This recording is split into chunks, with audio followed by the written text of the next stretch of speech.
7 months before I build, and I'm already making videos. Why? Well, because getting this wrong could cost everything.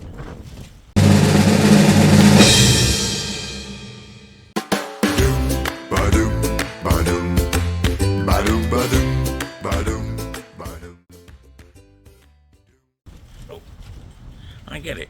There's no cement trucks, no heavy machinery, no workers, not even a stray nail in sight. Just me, in my garden, in England, wearing this stout hat, having a cuppa.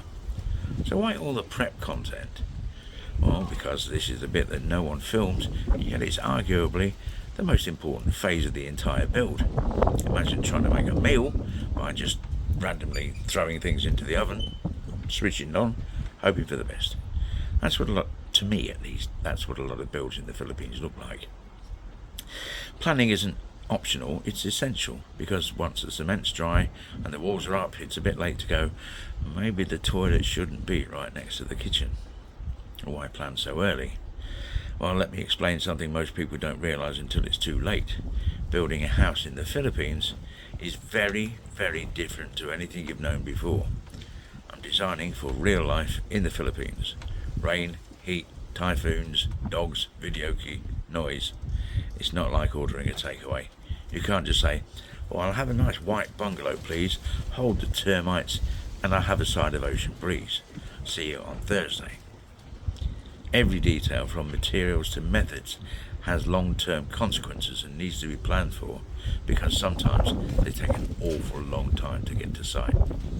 And since I can't physically start building until 2026, I'm using this time to plan like my sanity depends on it. Because, spoiler alert, it does. I used to live in Spain. They have a saying there, Spain is different. That may be true, but if so, the Philippines is like being on a different planet. So, take your materials for example. Do I go concrete? Do I use hollow blocks? Do I use a steel frame? Well, it turns out that hollow blocks in the Philippines are often more hollow than block, and I'd rather not live inside a glorified hobnob biscuit. Steel frame construction looks promising, strong, straight and true, termite proof and surprisingly fast to erect, but it's not cheap. So the question becomes, is it worth it? And that brings us to cost versus return, finding the balance between the initial cost and the lifetime value. There's this myth that planning is just for overthinkers. I think architects like to propagate that, so they get lots of fees for redrawing plans when somebody finally does decide to change something. But every peso you spend on materials or late design changes has a return or a penalty. For example, concrete walls, very much cheaper now, but they're boiling hot in summer and they're prone to cracking. Steel framing costs more up front, but it can mean fewer repairs, a quicker build and better insulation. And the same with roofing or paint or where you put your windows. This isn't just a house, it's where I'm going to live every day and hopefully for years to come.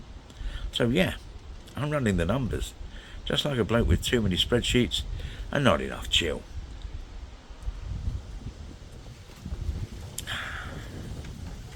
Rotten coffee. Now let's talk power. Do I hook up to the local grid or go full solar and hope the sun doesn't go on holiday? Well, considering the grid where I'm going to live goes out every time someone sneezes too hard, solar is mighty tempting. As I said, the local grid where I'll be building is, shall we say, enthusiastically unreliable. Goes off during storms, goes off when it's sunny, goes off when it's just in a bad mood. It's like a petulant teenager. So I'm planning for solar, but it ain't cheap.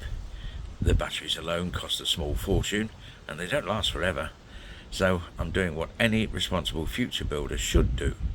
I'm running a cost-benefit analysis, I'm watching other people's solar setups, and I'm praying for some YouTube ad revenue. Self-sufficiency is the dream, not in a survivalist, end of the world kind of way, more like in a I like having my beer ice cold kind of way.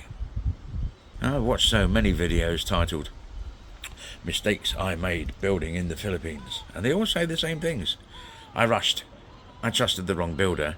I didn't double check the plan. I should have used better materials. I don't want to make that video. If I ever do, I failed with this video.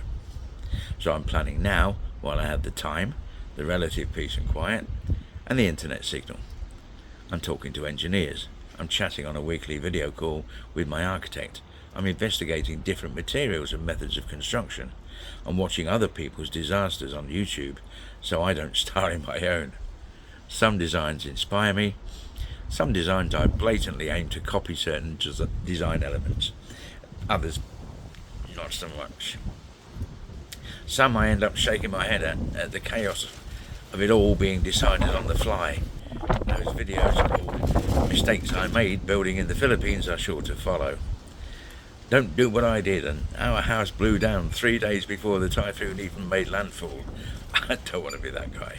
I don't want to look back in 3 years sitting in a house that floods whenever it rains sideways thinking, maybe I shouldn't have let my builder convince me that sloped roofs are just a fashion trend. That's why I'm doing this now. I'm talking to anyone with knowledge and experience. I'm interviewing expats who've built their own homes.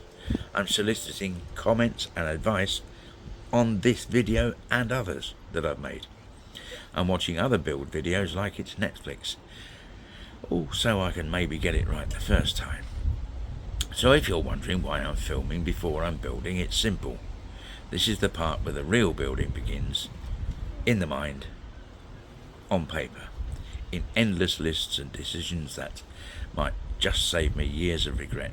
And hey, if I still mess it all up, at least you'll get a front row seat. Hello, please subscribe to Barangay in the Barangay. Oh, fantastic. Subscribe for more build updates, planning insights and expat life in the Philippines when we finally get there. Stick around, we're just getting started. Cheers.